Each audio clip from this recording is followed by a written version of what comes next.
हमारे नैहर के चुनरिया जेठनी ली चुराई ना।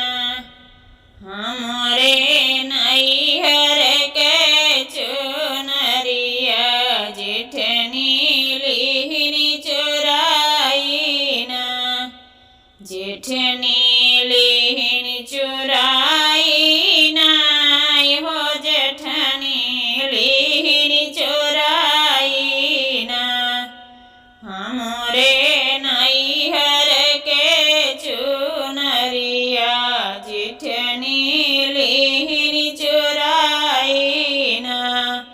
हमारे नैहर के चुनरिया जेठनी ली चुराई ना।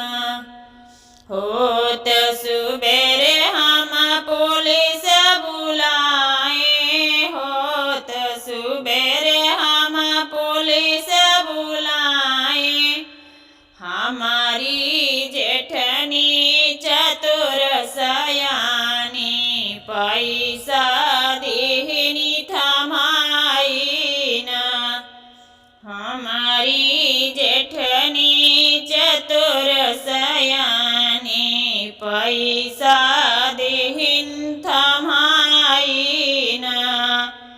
हमारे नैहर के चुनरिया जेठनी ली चुराई ना। हमारे नैहर के चुनरिया जेठनी ली चुराई ना। जेठनी ली चुराई ना हो जेठनी ली चुराई ना। हमारे नैहर के चुनरिया जेठनी ली चुराई ना। खड़ी दोपहरिया में सरपंच बुलाया। खड़ी दोपहरिया में सरपंच बुलाया। हमारी जेठनिया हो छैल छबीली रोई रोई बतिया बनावे ना।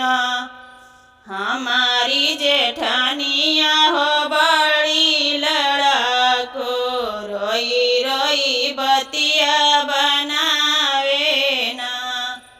हमारे नैहर के चुनरिया जेठनी ली चुराई ना। जेठनी ली चुराई ना हो जेठनी ली चुराई ना।